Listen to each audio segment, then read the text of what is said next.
అండి ఈ మౌనగిరి క్షేత్రం తప్పకుండా చూడాల్సిందే అన్నమాట. మన హేమ విలేజ్ లైఫ్ వీడియోస్లో ఇది ప్రత్యేకమండి.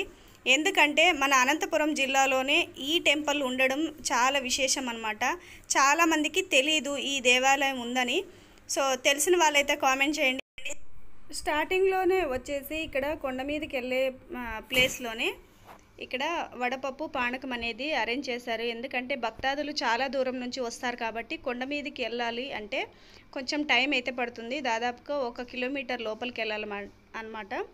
సో ఇక్కడ చూస్తున్నారు కదా 39 అడుగుల ఏకశిలా విగ్రహం ఆంజనేయ స్వామి అన్నమాట ఉండేది. సో చాలా చాలా బాగుంటుందండి. అసలు మీరు ఫ్యామిలీ మెంబర్స్తో వచ్చి ఇక్కడ ఆ స్వామిని దర్శించుకొని శని ఆదివారాల్లో భోజనాలు కూడా ఉంటాయండి. తప్పకుండా వచ్చి దర్శనం చేసుకొని భోజనం చేసుకొని వెళ్ళండి. ఇదే రూటు. సో మీరు ఎవరైనా ఈ దేవస్థానంకి రావాలంటే ఎంచక్క రావచ్చు. కార్లు కానీ బైకులు కానీ నడుచుకుపోయేదానికి కానీ చాలా అవైలబుల్ ఉంది. చూసారు కదండి కొండ మీదకి వెళ్ళేదానికి దారి కూడా చాలా బాగుంది. మీరు కార్లో వచ్చినా బైక్లో వచ్చినా బస్సులో వచ్చినా ఎలాగొచ్చినా కూడా హ్యాపీగా వెళ్ళొచ్చు. అలాగే మీరు అక్కడ పార్కింగ్ ఎక్కడ చేయాలి, కొండ మీదకి వెళ్తుందా లేదా బండి అని డౌట్ ఉండొచ్చు. కొండ మీద వరకు దేవస్థానం వరకు వెళ్తుందండి, నో ప్రాబ్లం. ఎవరైనా పెద్దవాళ్ళు వచ్చినా కూడా ఏం ఇబ్బంది లేదు. ఇదిగో ఈ కొండ మీదకి పోయే దావలో సపోర్ట్ తోట కూడా ఉంది. లొకేషన్ మాత్రం అడ్డుపోయి నడుచుకుని వస్తే అయినా బొల్లి ఉంటుంది. అదే దేవాలయం.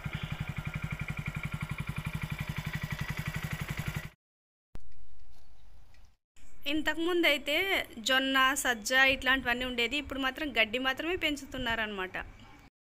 ఈ మధ్యలో పంటలు పెట్టేది లేదు, పశువులకి గడ్డి లేదన్నట్టు అయ్యిందండి పరిస్థితి.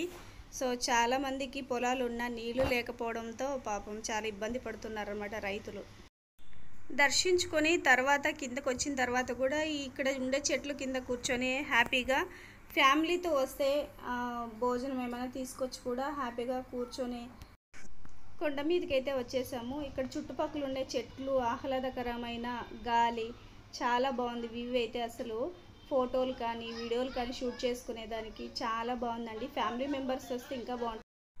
ఇక్కడైతే ఇంకా కొండ మీదకి వచ్చిన తర్వాత ఇక్కడ చూస్తే మీరు భోజనాలు అనేటివి చేస్తున్నారనమాట. ఇక్కడ అన్నప్రసాదాలు పెడుతూ ఉంటారు.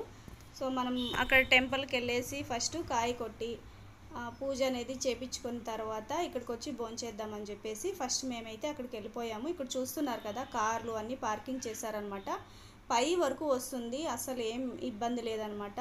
ఒకవేళ ఎండ ఉంటుంది, మనము ఏమన్నా పార్కింగ్ చేసేదానికి ఇబ్బంది అవుతుందనే దానికి ఇక్కడ చెట్లు అనేవి ఇక్కడ బైక్ పార్క్ చేసిన తర్వాత ఇక్కడ వ్యూ అంతా ఒక్కసారి చుట్టూ చూసుకుంటే చాలా బాగుంది. అలాగే మనం కొంచెం ముందుకు వెళ్ళి అక్కడ నుంచి సిటీ వైపు చూస్తే సిటీ అంతా కనిపిస్తుంది. హైట్లో ఉంది కాబట్టి ఫ్యామిలీ మెంబర్స్తో హ్యాపీగా మీ ఫ్రెండ్స్ ఫ్యామిలీ అందరూ రావచ్చు. ఎంచక్క చూస్తున్నారు కదా వ్యూ చూస్తే మీకు అర్థమైపోతుంది అనమాట. సో మేమైతే ఇక్కడికి గుడి దగ్గరకు వచ్చేసాము. కాళ్ళు కడుక్కొని అక్కడ దేవాలయంలోకి వెళ్ళి టెంకాయ కొట్టుకున్న తర్వాత లోపలికి సీతారాముల కళ్యాణం అయితే స్టార్ట్ అయిపోయిందనమాట. అనౌన్స్మెంట్ అనేది చేశారు. ఇంకా మనము లేట్ చేయకోకుండా సీతారాముల కళ్యాణం ఎంతమందికి ఆ పుణ్యం దొరుకుతుందండి వాళ్ళ కళ్యాణం చూసేదానికి. సో మేము ఇంకా వచ్చి రాగానే ఇక్కడ అనౌన్స్మెంట్ అనేది విన్నామన్నమాట. సో లేట్ చేయకోకుండా ఫస్ట్ వెళ్ళేసి కాయ అనేది ఫస్ట్ ఆయనకి కాయ కొట్టిన తర్వాత లోపలికి వెళ్ళామన్నమాట. ఆ సీతారాముల కళ్యాణం మీరు కూడా చూసి ఆయన ఆశీస్సులు మీరు కూడా పొందండి. అలాగే వెళ్తూ లైక్ చేసి షేర్ చేసి సబ్స్క్రైబ్ చేసుకొని మన ఫ్రెండ్స్కి ఫ్యామిలీకి షేర్ చేయండి. ఈ హేమ విలేజ్ లైఫ్ వీడియోస్ అస్సలు మిస్ అవ్వద్దు. మన ఫ్రెండ్స్కి కూడా చెప్పండి. ప్లీజ్ నన్ను కూడా సపోర్ట్ చేయండి. తప్పకుండా వెళ్ళేటప్పుడు ఒక్క లైక్ చేయండి, ఇంకొంతమందికి చేరువ అవుతుంది. Thank you. చూసేయండి.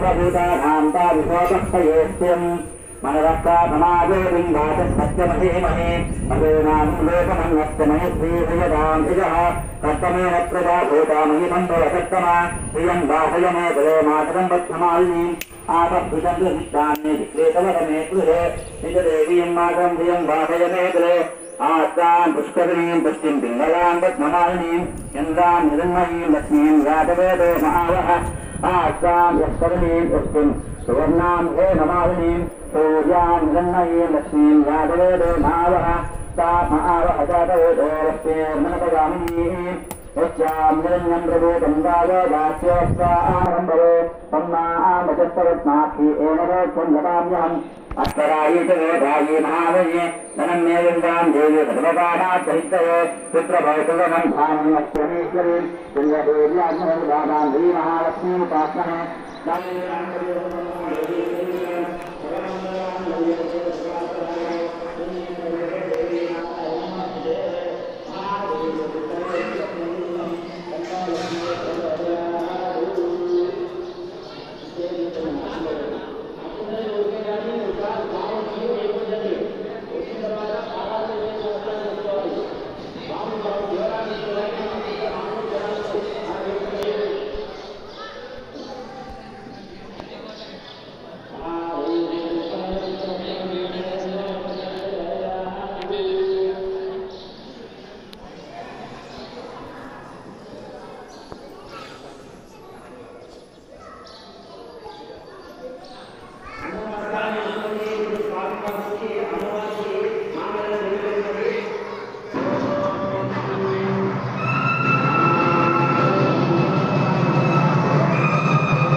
పూజంతా అయిపోయిన తర్వాత ఇక్కడ భోజనానికి అయితే వచ్చాము. పాయసము, అన్నము, సాంబారు, మజ్జిగ, ఊరగాయ ఇవన్నీ చేశారండి.